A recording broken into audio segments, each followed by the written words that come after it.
Bienvenidos amigos a esta reflexión del día de hoy. Saludo fraterno y cordial a todos los que me ven a esta hora. Gracias por acompañarme. Hoy es martes. Ha pasado el lunes festivo, sábado y domingo y yo definitivamente no reflexioné por esos 2-3 días.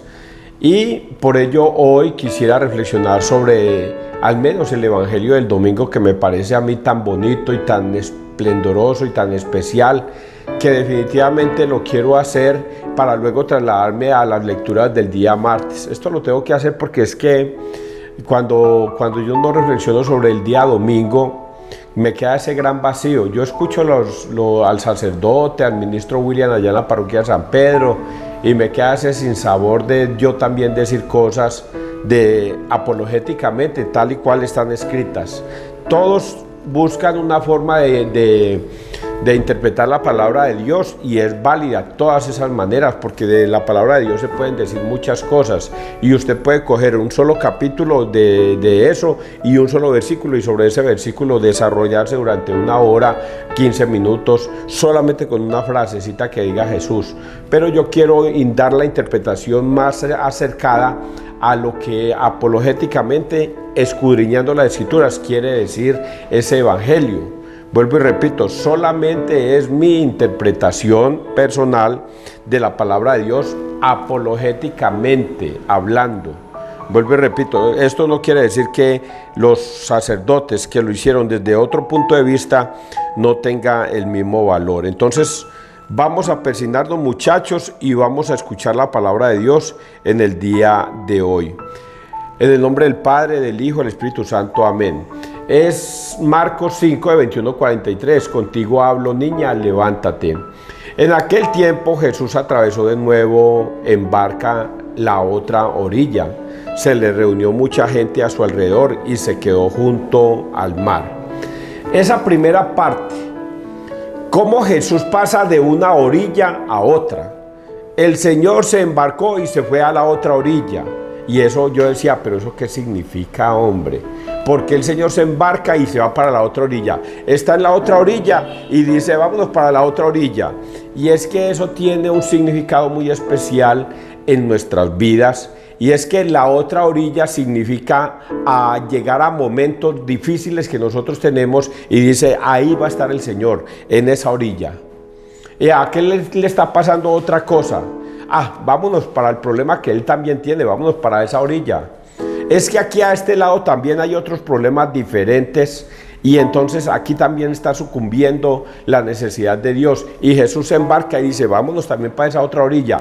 Eso es la interpretación que le doy cada vez que ustedes digan que Jesús se embarcó y se fue a la otra orilla, buscando él como solucionar problemas que se encuentren en el camino. Se le reunió mucha gente a su alrededor y se quedó junto al mar. Ese se le reunió mucha gente, es muy importante saberlo. Eso no está escrito ahí gratuito. No, si dice que se reunió mucha gente es porque realmente ustedes tienen que saber que alrededor de Jesús había mucha gente. ¿Y por qué? Ahorita lo vamos a saber. Se acercó un jefe de la sinagoga que se llamaba Jairo, y al verlo se echó a sus pies rogándole con insistencia. Un jefe de la sinagoga, y recordemos, si nosotros leyéramos estos pasajes bíblicos, recordaríamos mucho más atrás cuando Jesús estuvo en la sinagoga y a él le entregaron los rollos para que los leyeran, y él leyó la profecía de Isaías, que iba a venir un Mesías, que se iba a presentar y que iba a estar con ustedes y todas las cosas. Y ese Mesías, que era Jesús, dijo, hoy se cumple ante ustedes esta profecía. Y ellos se preguntaban, pero ¿cómo así? Si el único que puede cumplir esa profecía es el Mesías. Y entonces a él no le creyeron. Y ahí estaba Jairo. Era el jefe de la sinagoga, y al mismo Jairo le quitó los rollos y fue y los acomodó en el stand donde estaban los rollos. Pero Jairo era uno de los jefe de la sinagoga que escuchó a Jesús. Y cuando la gente escuchó eso de Jesús, ahí mismo lo querían apedrear, lo sacaron de la sinagoga y lo llevaron a una parte alta y lo querían arrojar por un acantilado, y él pasó por el medio de ellos y se les fue. Este Jairo es este Jairo, pero Jairo tiene un problema. Él ha escuchado que Jesús hace milagros y por ello se le presenta un problema gravísimo, y es el siguiente. Y al verlo se echó a sus pies rogándole con insistencia: mi niña está en las últimas, ven, impón las manos sobre ella para que se cure y viva. Se fue con él y lo seguía mucha gente que lo apretujaba. Todo eso es una enseñanza, todo eso. Yo podría demorarme mucho más, pero vuelvo y repito, hoy tenemos el evangelio de hoy. Pero dice aquí que Jairo, al verse en una situación tan difícil, tan delicada, de ver que su niña estaba agonizando y que nada de lo que le hacían le valía, dijo: aquí no hay de otra, es ir a donde Jesús, implorarle de rodillas, porque ustedes ven que Jairo se inclina, se arrodilla a Jesús para implorarle que le ayude en esta situación. No quiere perder a su hija. De pronto Jairo no creía en Jesús de la forma como debería creer, pero Jesús es pura misericordia con Jairo, y por ello cuando él le ruega y le dice: Jairo, vamos a tu casa. Y por ello dice que mucha gente, mientras iba de camino, lo apretujaba. Mire que ese lo apretujaba tiene un significado que es el que vamos a leer a continuación. Había una mujer que padecía flujos de sangre desde hacía 12 años. Había sufrido mucho a manos de los médicos y se había gastado en eso toda su fortuna, pero en vez de mejorar se había puesto peor.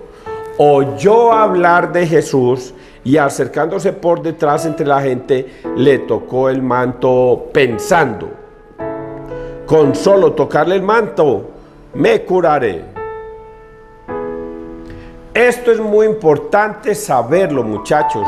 Ustedes cuando lean las escrituras no se las lean de divertido, sino que céntrense en las escrituras, y cada frase, cada coma, cada tilde tiene un sentido. Eso no es gratuito. Por lo tanto, dice aquí que la gente lo apretujaba de camino, pero que apareció una señora que sufría de flujos de sangre desde hacía mucho tiempo, que tenía mucha plata y que se la gastó en médicos y nada lo curaba, nada la curaba. Pero ella escuchó de un tal Jesús que hacía milagros. Y ella dijo: si yo logro al menos tocarle el manto a ese Jesús, yo me curaré. Por eso la palabra lo apretujaba quiere decir que Jesús iba dentro de demasiada gente y que esta mujer iba a hacer lo imposible por acercársele a él. Iba a hacer lo imposible. Y efectivamente yo tengo ahí un relato de dibujos animados donde esta mujer, presentan el caso de esta mujer, y la mujer trata y la gente no le permite acercarse a Jesús. Ella insiste, pero como el Jesús va tan apretujado de gente, a ella le cuesta trabajo acercarse a él. Y recuerde que es una mujer que está enferma de flujos de sangre, o sea que es una mujer que está muy débil y todo esto. Pero ella dice, es tanta su fe en quererse curar que ella dice: si yo le tocara al menos el manto, estoy seguro que yo me curaría. Y eso sucede. Logra en medio de tanta gente tocarle el manto a Jesús y cae. Le tocó el manto pensando: con solo tocarle el manto me curaré. Inmediatamente se secó la fuente de sus hemorragias y notó que su cuerpo estaba curado. Es tanta la fe y el desespero de ella que dijo: yo tengo tanta fe en este hombre que estoy seguro que si yo le toco el manto, me curo. Le tocó el manto y se curó. Pero viene una partecita muy especial, que es que Jesús quiere exaltar ese momento tan especial y nos quiere dejar a nosotros una enseñanza muy bonita. Y es: ¿quién me tocó? Pero Señor, si todo el mundo te está apretujando, todo el mundo te está apretujando, porque dices que quién me tocó. Y esa partecita nosotros no la podemos obviar así tan fácilmente. Jesús, notando que había salido fuerza de él, se volvió enseguida en medio de la gente y preguntaba: ¿quién me ha tocado el manto? Los discípulos le contestaban: ¿ves cómo te apretuja la gente y preguntas: ¿quién me ha tocado? Él seguía mirando alrededor para ver a la gente que había hecho esto, para ver a la que había hecho esto. La mujer se acercó asustada y temblorosa. Al comprender lo que le había ocurrido, se le echó a los pies y le confesó toda la verdad. Él le dice: hija, tu fe te ha salvado. Ese tu fe te ha salvado es lo que Dios obra en las personas. La fe es lo que cura, la fe en las personas. Esta mujer, después de haberse gastado todo un dineral con médicos y viendo que no se curaba, logró escuchar por ahí que venía un tal Jesús, profeta que hacía milagros. Y ella dijo: yo me quiero curar, voy a ir a buscarlo, voy a ir a buscarlo. Y cuando va y lo busca, encuentra una realidad. La gente apretujaba a Jesús y ella no veía cómo acercarse. Pero era tanta la fe y el deseo de curarse que dijo: así sea yo tocándole el manto. Recordemos también otro pasaje bíblico en los Hechos de los Apóstoles, que sacaban a los enfermos a las orillas del camino sencillamente para que la sombra de Pedro les tocase la sombra y ellos se curaban con la mera sombra, porque lo que curaba era la fe de las personas en Cristo. Y eso hizo esta mujer, tocó. Y ahora Jesús siente que hay una persona, de tantos que lo apretujaban, de tanta gente que iba con él, solamente una persona tenía fe, solamente uno. Y ese que lo tocó con fe, él sintió que se desbordó de él una energía, salió de él una energía que curó a esta mujer. Continuemos. Él le dice: hija, tu fe te ha salvado, vete en paz y queda curada de tu enfermedad. Todavía estaba hablando cuando viene ya otro episodio en esa historia. Y es que cuando él iba de camino a curar a la niña de Jairo, a la hija de Jairo, se le acercan las personas y le dice a Jairo: Jairo, ya no moleste más a Jesús, la niña se murió. Y esto también no es gratuito. Esto no es gratuito, muchachos. Por eso, cuando llegaron, todavía estaba hablando, cuando llegaron de casa del jefe de la sinagoga para decirle: tu hija se ha muerto, ¿para qué molestar más al maestro? Jesús alcanzó a oír lo que hablaba y le dijo al jefe de la sinagoga: no temas, basta que tengas fe. No permitió que lo acompañara nadie. Aquí viene otra cosa. Bueno, vámonos con esa partecita que ya la expliqué. No basta sino que tengas fe, Jairo, y tu hija vivirá. No temas, Jairo. A pesar de que unas personas vienen y le dicen otras cosas diferentes, él le dice: no, Jairo, conserva la fe, sigue intacta en la fe, no abandones, no te rehuses a la fe en Cristo. Y dice aquí la lectura lo siguiente: y le dijo al jefe: no temas, basta que tengas fe. Y viene esta partecita: no permitió que lo acompañara nadie más que Pedro, Santiago y Juan, el hermano de Santiago. Llegan a casa del jefe de la sinagoga y encuentran el alboroto de los que lloraban y se lamentaban a gritos. Pónganle cuidado a este pedacito, porque esto es otra enseñanza muy grande. Recuerden que al principio les dije que mucha gente lo acompañaba y que la gente lo apretujaba. Pues cuando sucede esto, que le dicen a Jairo que la hija se había muerto, Jesús dice: venga, yo no necesito tanta chusma, yo no necesito tanta gente, solo necesito a tres: a Santiago, a Pedro y a Juan, no más, solamente a esos tres los necesito. Yo no necesito multitudes, solamente estos tres me los voy a llevar. El haber escogido esos tres para irse con ellos es un mensaje para nosotros. Eso no es gratuito, que él haya escogido esos tres muchachos. Eso no es gratuito. ¿Por qué no siguió con la multitud? No. Él dijo, yo no necesito más gente, solamente voy a necesitar a usted Pedro, a usted Santiago y usted Juan, ustedes acompáñenme, los demás se me quedan aquí. ¿Por qué se los llevó a ellos tres? Porque esto nos va a dar un mensaje muy importante y lo vamos a encontrar a continuación.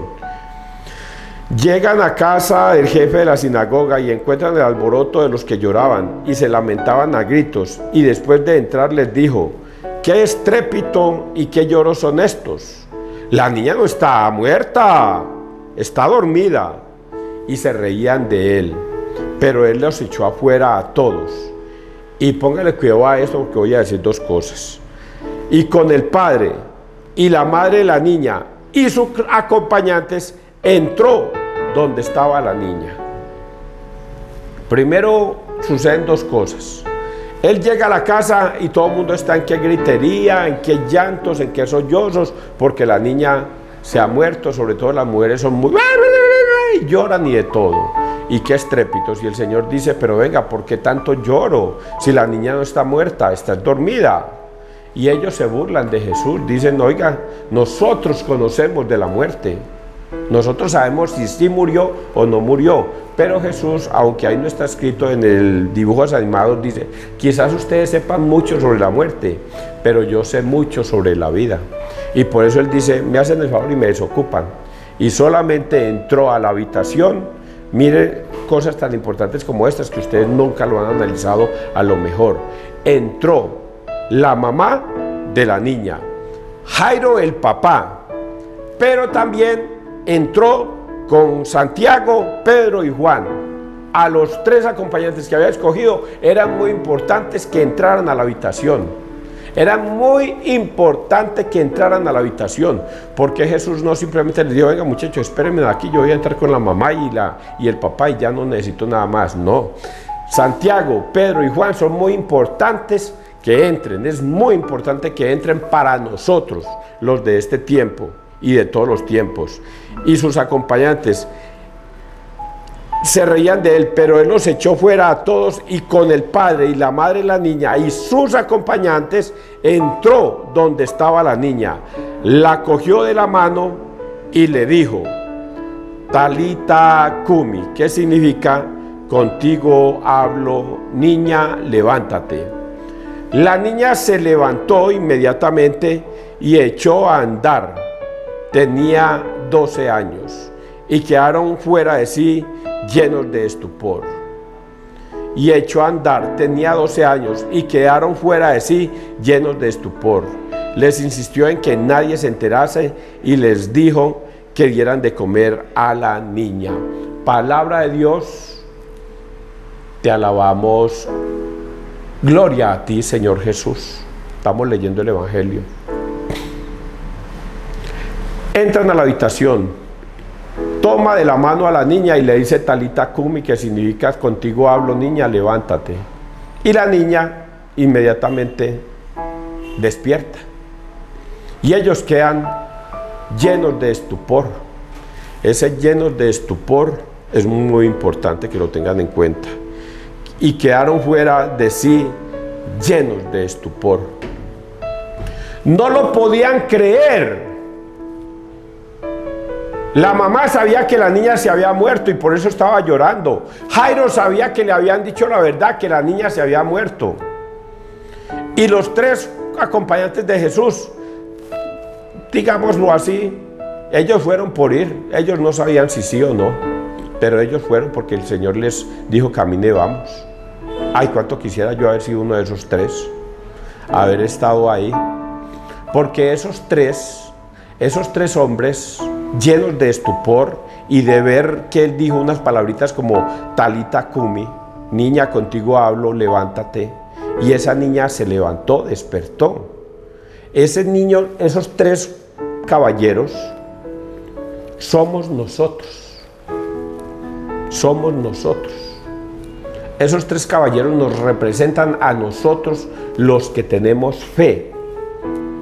¿Por qué nos representan a nosotros? ¿Y por qué era tan importante que Él se los llevara a esos tres? Porque Él da testimonio de que eso que Él va a hacer, va a haber tres testigos. Ahí hay 5 testigos. La mamá, el papá, pero los 3 discípulos. Y esos 3 discípulos se van a encargar mucho más adelante a contar esa historia. Por eso es tan importante esos 3 personajes, para que nosotros entendamos 2024 años después que esto que sucedió allá en esa comarca, cuando él pasó de una orilla a la otra para solucionar este problema, realmente eso sucedió. ¿Y quiénes dan testimonio de fe de eso? 3 personas. Jesucristo pudo haber hecho el milagro solo, pero ¿quién le hubiera creído? Porque desafortunadamente nosotros los hombres necesitamos testigos para darnos cuenta de la verdad. Yo en algún momento hice un cuento aquí reforzado de esos, de que yo un día me fui con unos amigos para el río Cauca y había una niña, había una familia naufragando, ahogándose, y que yo me metí y con mis fuerzas levanté a la niña y a las parejitas y los saqué a la orilla del río Cauca. Y luego vengo yo acá y les cuento esa historia. ¿Cómo les parece que yo fui al río Cauca y les saqué a los 3 de una sola? A la niña y al papá y a la mamá, y los saqué del río. Se estaban ahogando. Yo no le creo. Ese cuento tan reforzado nadie lo cree. 3 y en el río Cauca, como es de bravo y de corrientoso. Sí, señor, yo lo hice. Nadie me va a creer. Eso le pasa a Jesús. Nadie le va a creer que él, por decir talita cumi, ya se iban a curar, y se iba a curar esa niña y se iba a despertar. ¿Quién va a creer eso? Pero él inmediatamente llama a 3 hombres, como lo hago yo. Yo me fui con unos amigos. Venga, amistad, ¿usted vio eso o no vio que yo lo rescaté? Sí, señor, yo soy testigo de que él hizo eso. Amistad, ¿usted vio que yo hice eso? Sí, señor, yo soy testigo de que yo hice eso. Y para que no les quede duda, va un tercero y le dice: venga, amistad, venga, ¿yo hice o no hice? ¿Rescaté esa familia o no rescaté esa familia? Sí, señor, él rescató esa familia. Así ya no hay duda, hay 3 testigos de que eso que hizo Jesús es verdad. Por eso es tan importante esos testimonios de Santiago, Pedro y Juan. Él no necesitaba multitudes. Si él hubiera llevado multitudes, antes más dudas se ponen, pero él no necesitaba y no 3 testigos, y los llevó para que se dieran cuenta de que eso que él había hecho era verdad. Y lo del flujo de sangre también, esos 3 van a contar esa historia. Van a decir: sí, señor, nosotros íbamos de camino para donde Jairo, cuando apareció una mujer enferma y toda la cosa, y ella tocó el manto y el Señor dijo esto. Sí, señor, nosotros somos testigos de esta historia. Esto es apologética. Ahora, si yo me pusiera a darle una interpretación a todo esto desde otro punto de vista, también es válido. Vamos a suponer, ¿cuántos de ustedes han perdido un niño o un hijo? ¿Cuántos de ustedes sienten y han sentido ese miedo de perder un hijo y se les ha muerto? Y el Señor les dice: no teman, muchachos, aunque su niño haya muerto para este mundo, vive para la eternidad, está despierto en la eternidad. Nosotros nos conformamos con eso. A veces quisiéramos que no, que más bien nos lo hubiera dejado acá para haberlo disfrutado más, porque nos falta fe de que la verdadera razón de existir en este mundo es creer en Jesucristo. Y Jesucristo dice: yo soy el camino, la verdad y la vida. Quien crea en mí no morirá. Pero nosotros nos desconsolamos, nos amargamos, nos entristecemos porque un niño se nos murió, porque un bebé se nos murió, porque una hija de 12 años se nos murió, y nos entristecemos y no somos capaces de dar pie en esta vida porque la niña se nos murió o el niño se nos murió, y no somos capaces de entender que esa niña o ese niño o ese bebé o ese joven está en la presencia de Dios y que está en buenas manos. Y nos entristecemos en este mundo cuando todos le pertenecemos a Dios. Espero que les haya gustado este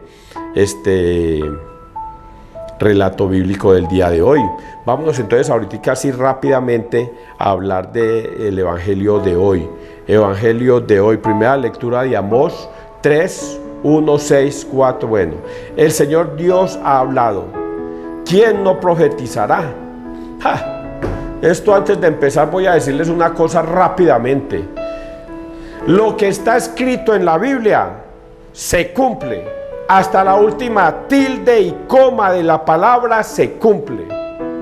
Y mi novia me decía estos días: César, pero es que yo conozco personitas hermosas en iglesias protestantes, gente que le ha dedicado toda la vida a Cristo en las iglesias protestantes.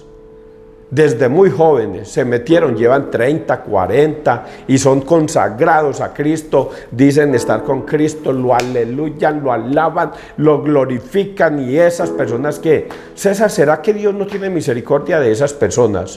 Aquí vamos a encontrar una respuesta a esa interrogante que ella me hacía.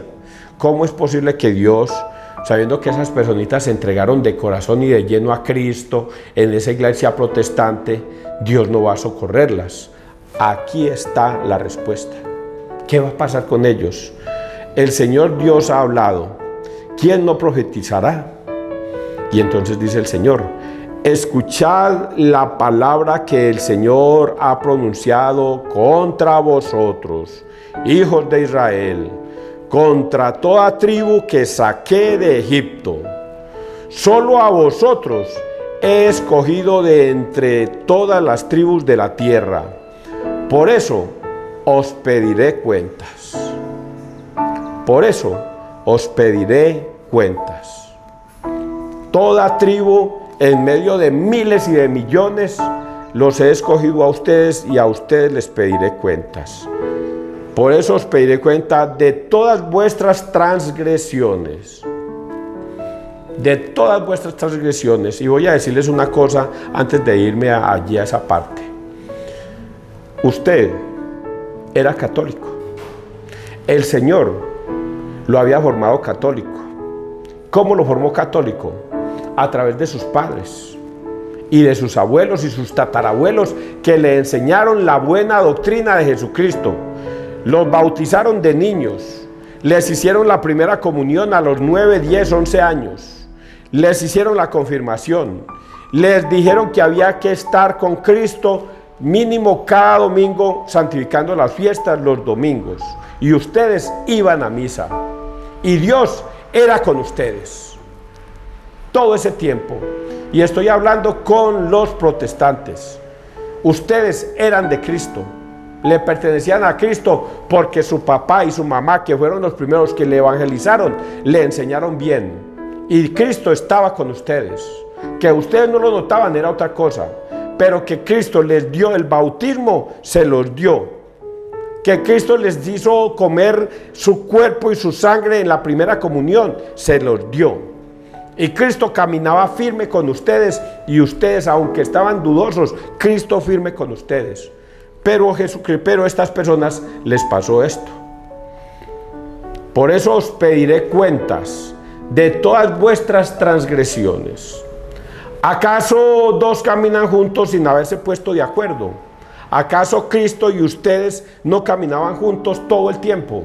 Iban a misa, recibieron el bautismo, ustedes iban y se confesaban, ustedes comulgaban con Cristo todos los domingos y se permanecían en Cristo a toda hora. Ustedes dos no se pusieron de acuerdo, todo el tiempo estuvieron de acuerdo. Por eso dos caminan juntos sin haberse puesto de acuerdo. ¿Acaso ruge el león en la foresta si no tiene una presa? ¿Deja el cachorro oír su voz desde el cubil si no ha apresado nada? ¿Acaso cae el pájaro en la red a tierra si no hay un lazo? ¿Salta la trampa del suelo si no tiene una presa? ¿Se toca el cuerno en una ciudad sin que se estremezca la gente? ¿Sucede una desgracia en una ciudad sin que el Señor la haya causado?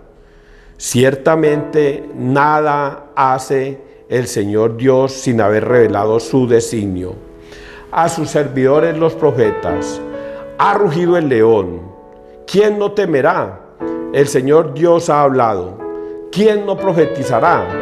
Os trastorné como Dios trastornó a Sodoma y Gomorra, y quedasteis como tizón sacado del incendio. Pero no os convertisteis a mí, oráculo del Señor. Por eso, así voy a tratarte, Israel. Sí, así voy a tratarte. Prepárate al encuentro con tu Dios. Ya Dios nos había instituido una doctrina a través de nuestros padres, de nuestros abuelos, de nuestros tatarabuelos. Nos había instruido, nos había enseñado, les había enseñado bien. Les dijo: bauticen a sus niños recién nacidos para que pertenezcan al reino de los cielos. Llévenlos cuando los evangelicen, cuando les enseñen la catequesis, les van a enseñar por qué van a recibir el cuerpo y la sangre de Cristo por primera vez. Y por eso, después de los 9, 10, 11 años, un joven está bien instruido en la doctrina de Jesucristo y se le ha enseñado por qué debe recibir el cuerpo y la sangre de Cristo. Juan 6, 51, 52, 53 hasta el 66. ¿Por qué Cristo les ha instruido? ¿Por qué van a recibir esa cena tan especial? Los han instruido y les han dicho: cada vez que ustedes cometan un pecado, vayan y se confiesan con el sacerdote para poder recibir la Eucaristía. Y han sido bien instruidos. Pero llega un pastor mentiroso que no tuvo en cuenta a ese rebaño, y no los tiene en cuenta porque a él lo único que le interesa es quitarles la lana. De lo único que les interesa. Y ustedes no escucharon a Jesucristo cuando Él les hacía una advertencia: advertencia, advertencia, cuidado, cuidado con los profetas falsos. Vendrán a ustedes como ovejas, pero por dentro son lobos rapaces. Y ustedes no hicieron caso, cometieron transgresiones y se fueron y comenzaron a dudar de lo que ya había pactado Dios con ustedes. Ustedes serán mi pueblo y yo seré su Dios. Ustedes se van a bautizar, ustedes van a llevar a sus niños a la primera comunión, a la confirmación, y les van a enseñar mi doctrina, que cada vez que cometan un pecado vayan donde un sacerdote y se confiesen, y que pasen a la Eucaristía, porque el que coma su cuerpo y beba su sangre tendrá vida eterna. Y quien no coma de su cuerpo ni beba de su sangre no tendrá vida eterna. ¿Y qué hicieron ustedes? Transgredieron a Jesús, la doctrina de Dios. Y por eso, así voy a tratarte, Israel. Sí, así voy a tratarte. Prepárate al encuentro con tu Dios. La respuesta para mi novia: ellos transgredieron la ley de Dios, la doctrina que Dios les enseñó, y se dejaron guiar de unos pastores falsos. Satanás se hizo presente y ustedes no le creyeron. Y ahora, dice Dios, aténganse a las consecuencias, al juicio final. Y me faltó un pedacito que ustedes lo escucharon, pero estoy seguro que no le prestaron ni la mínima atención. ¿Por qué les digo aténganse a las consecuencias? Porque Jesucristo lo dijo aquí. Y mire lo que dice en esta primera lectura: os trastorné como Dios trastornó a Sodoma y Gomorra, y quedasteis como tizón sacado del incendio, pero no os convertisteis a mí, oráculo del Señor. Os trastorné las mentes. Y hay unas frases que yo les he dicho a ustedes que dice: Dios les ha dado con D mayúscula un poder engañoso para que crean en la mentira a fin de que no sean salvos. Y hay otra frase que dice con D minúscula: Dios, del Dios de este mundo les ha cegado el entendimiento para que no vean el resplandor del Evangelio, y a fin de que no sean salvos. Y esto mismo le pasó a estas personas de Sodoma y Gomorra. No quisieron entender, no quisieron creer. ¿Cuántos habían en Sodoma y en Gomorra? ¿Cuántas personas vivían allí?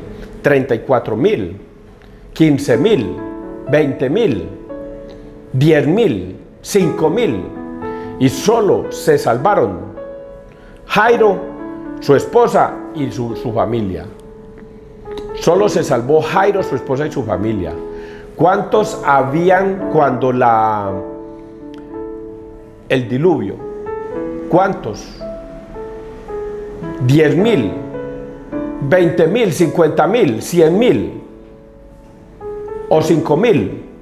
¿Cuántos? Y sin embargo, el diluvio salvó solamente a 8 personas. Sed, Can y Jafet y sus esposas. La esposa de Noé y Noé. 8.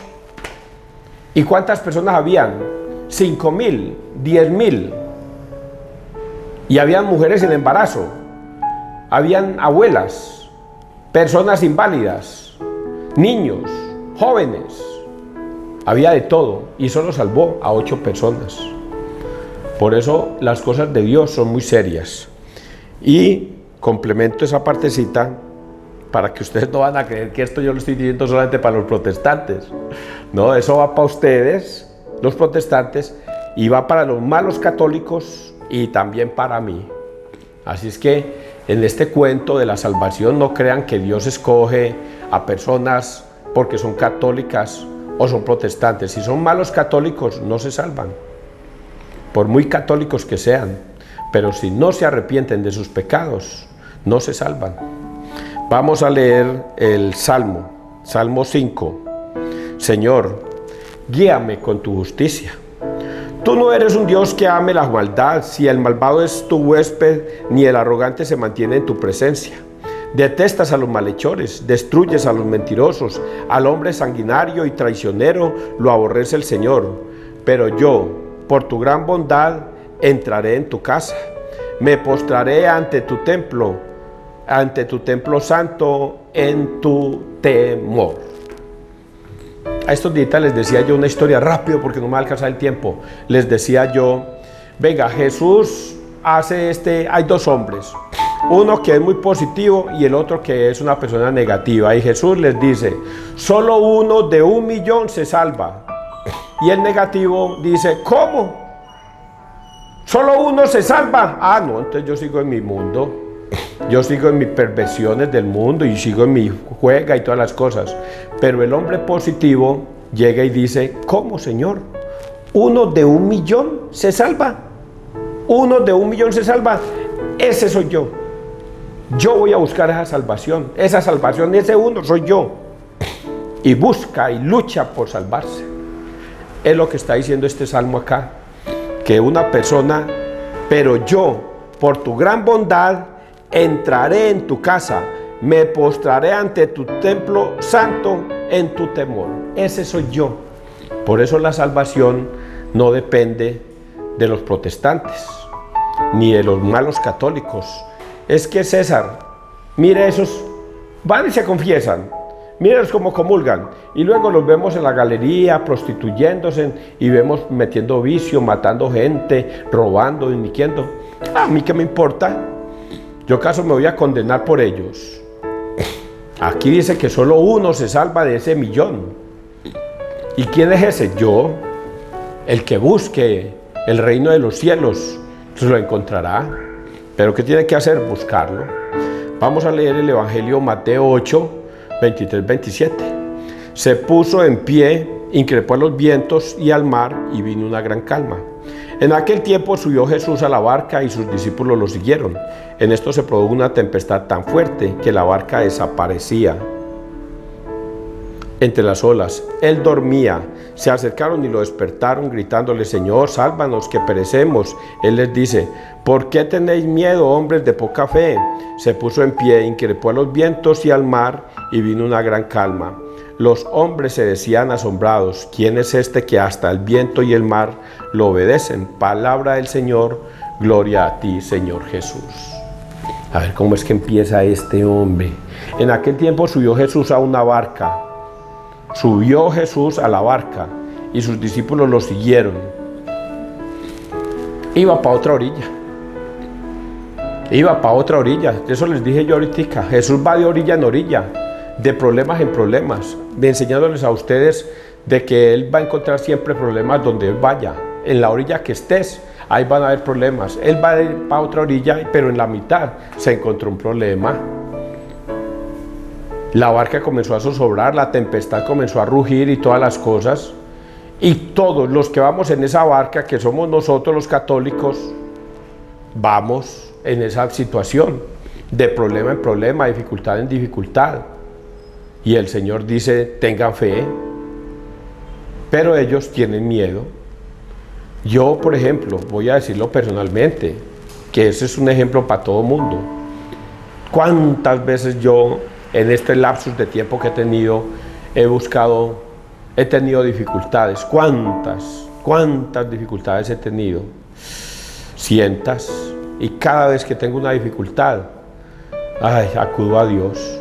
Dios mío, no me desampares, Dios mío. Esta semana le decía, Señor, ayúdame en mi situación económica, ayúdame, Señor.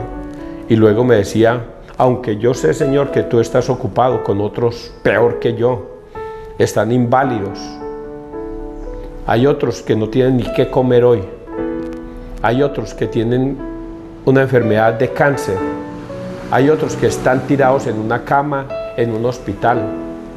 Hay otros que padecen físicamente de hambre total, arrojados en las calles, en otros países, y con enfermedades, con dificultades y todo. Y yo solamente te estoy pidiendo por mi situación económica. Pero ¿a quién más voy a acudir, Señor? Si tú eres mi Dios y mi Señor, ¿a quién más voy a acudir? Si tú has dicho, pide y se os dará, buscad y hallaréis, tocad y se os abrirá, porque todo el que pide encuentra, todo el que buscas halla, y todo el que toca se le abre. ¿A quién más voy a ir? Y tú mismo has dicho, Señor, vengan a mí todos los que estáis cansados y agobiados, que yo los haré descansar. A ti con mis problemas insignificantes, Señor, ante otros majestuosos, ante otros muchos más grandes que tienen, yo también te pido, escucha mi oración.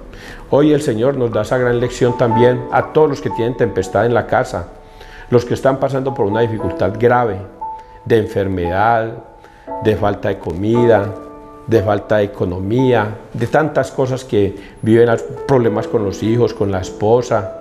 ¿Cuántas tempestades estarán pasando en estos momentos en los hogares? Y el Señor se despierta. ¿Y qué nos dice? ¿Qué nos dice el Señor? En esto se produjo una tempestad tan fuerte que la barca desaparecía entre las olas. Él dormía. Se acercaron y lo despertaron gritando, el Señor, sálvanos, que perecemos. Él les dice, ¿por qué tenéis miedo, hombres de poca fe? ¿Por qué tenéis miedo, hombres de poca fe? Mirad los lirios del campo. No tejen, no cosechan, no hilan, y sin embargo Dios los protege. Mirad los pájaros del cielo. No tejen, no hilan, no cosechan, y sin embargo Dios los alimenta a todos ellos. Y por ello, si los alimenta a ellos, que son simplemente seres, ¿cuánto más no va a hacer algo por ustedes que son sus hijos? Por eso, hombres de poca fe, tengan fe en el Señor, busquen al Señor. Y es ahí donde yo hago la invitación católica a los hombres. Vaya y busquen al Señor, el Señor está en el Santísimo. Allá está. Participen de la misa. Allá está. Cuando el Señor levanta la Eucaristía, inmediatamente Él pide que el Espíritu Santo descienda sobre ese pan y sobre ese vino y se conviertan en cuerpo y sangre de Cristo. Y eso sucede en ese momento. Jesucristo se hace presente, vivo en ese pan y en ese vino. Vayan, búsquenlo. Búsquenlo en el Santísimo. Allá está. No se pongan a ser tercos como los protestantes. Yo no es sino entrar a mi cuarto y mi Padre me escucha allá no escondido y Él me orará. No, el Señor necesita un corazón humillado y arrepentido. Y un corazón humillado y arrepentido, el Señor lo encuentra en el Santísimo. Cuando usted va al Santísimo y se arrodilla, se inclina ante Él, el Señor lo escucha. Eso le sucedió a todas esas historias que hoy contamos. Por eso, no sean tercos, muchachos. Cristo no creó sino una sola iglesia, una, no 1000 iglesias, ni 50,000, ni 100,000, ni nada, una. La creó en Mateo 16, 18 y se la entregó a Pedro. Pedro es el Papa, el primer Papa, y ha venido de sucesión en sucesión hasta el día de hoy. Si usted pertenece a otra congregación, ya se lo dije, no habrá forma de que usted se salve si no regresa al redil, se arrepiente de ese pecado de apostasía que estás cometiendo y Dios te perdona. Pero si usted no se arrepiente, tengan en cuenta lo que dijo el Salmo y la lectura: les pediré cuentas al final de los tiempos. Espero que usted haya entendido este mensaje en el día de hoy. Que Dios te bendiga, que Dios nos bendiga donde quiera que todos estemos.